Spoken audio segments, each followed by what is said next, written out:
वडोदरा में विश्वामित्री नदी को साफ करने के मामले में धांधली के आरोप लग रहे हैं। दरअसल मांजरपुर इलाके से जो विश्वामित्री नदी गुजरती है उसके पास कचरे के ढेर 20-20 फीट ऊंचे तक दिखाई पड़ रहे हैं। तब सवाल यही उठ रहा है कि आखिरकार कचरे के ये पहाड़ यहाँ पर किसके आशीर्वाद से खड़े हो रहे हैं।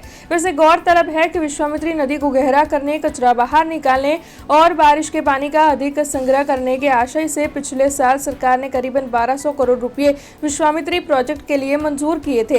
लेकिन इतने बड़े बजट के बावजूद भी जमीनी स्तर पर कितना काम हुआ है, यही अब बड़ा सवाल बन गया है, क्योंकि विश्वामित्री नदी के आसपास 20 फीट ऊंचे कचरे और मलबे के ढेर नजर आ रहे हैं। तो वडोदरा महानगर पालिका के अधिकारी आखिरकार इस मामले में सूद क्यों नहीं ले रहे हैं, ये सवाल स्थानीय उठा रहे हैं।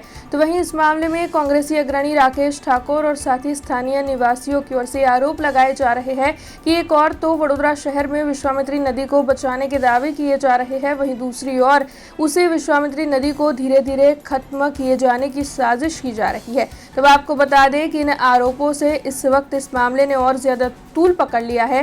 तब इसके साथ साथ आपको ये भी जानकारी दे दें कि अदिति विद्यालय से लेकर मांजलपुर, सन सिटी और विश्वामित्री टाउनशिप तक का जो इलाका है वो गंभीर चिंता का विषय बन गया है। અમે સન સિટી પેરેડાઇઝ અને વિશ્વામિત્રી ટાઉનશીપ છે ત્યાં આવેલા છે। તમે જોઈ શકો છો કે ગાયકવાડના રાજથી જે સુંદર દ્રશ્ય હતું એને બગાડીને આ લોકોએ મસ્ત મોટા અહીંયા ડુંગરો કરી નાખ્યા છે, કચરાના ઢેર કરી નાખ્યા છે અને કચરામાં બી પીઓપી અને કાચ જેવી વસ્તુઓ છે। એક બાજુ તમે જોશો તો વિશ્વામિત્રી જે આ કાચ છે એને મોટી કરવા માટે મસ્ત મોટા ટેન્ડરો પાસ કરી અને લોકોને ફાયદો પહોંચાડવા માટે આવું કામ કરી રહ્યા છે અને એક બાજુ તમે જોશો તો જે આ કાચ છે એને પૂરવા માટે 20-20 ફૂટ ઊંડું મોટું દબાણ કરેલું છે। તો મને તો એ નહીં ખબર પડતી કે એક બાજુ તમે આ જે કામ ટેન્ડરો પાસ કરી રહ્યા છો, વિશ્વામિત્રી બતાવી રહ્યા છો કે ભાઈ અમે આ કાચ પહોળી કરી રહ્યા છે અને એક બાજુ તમે ડુંગરો કરી રહ્યા છો, તો કોનો ફાયદો કરવા માટે તમે કરી રહ્યા છો મને તો કશું ખબર નથી પડતી।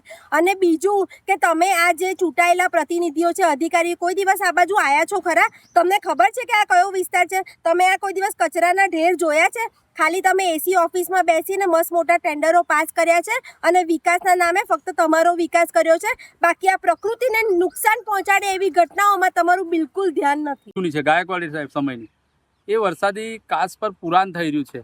આજે સવારે અમે આવ્યા હતા આ વિસ્તારમાં ગણેશનગરમાં પાણીની સમસ્યા જાણવા માટે, પણ પાણીની સમસ્યા સાથે અમને ધ્યાન પર આવ્યું કે આ લોકો કાચ પર પુરાણ થયું। એક બાજુ એમનું હિટાચી મશીન જે વરસાદી કાચનું કામ કરી રહ્યું હતું, કાચને મોટી કરીને એક બાજુ પુરાણ થયું, 20 ફૂટ ઊંચા ટેકરા કરી રહ્યા છે।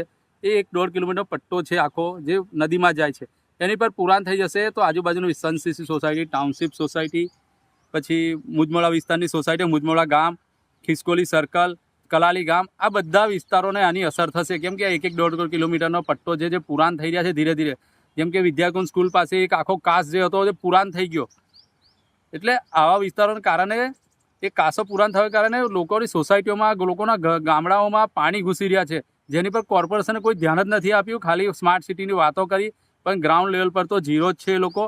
એટલે અધિકારીઓને બી કહેવા માગું છું અને શાસક પક્ષને બી કહેવા માગું છું કે તમે અહીંયા વોર્ડ નંબર 12ની અંદર ધ્યાન આપો। આ જે આવી રહ્યું છે આવનારા સમય ચોમાસાનો છે એની અંદર આની અસર બહુ જ ગંભીર થવાની છે।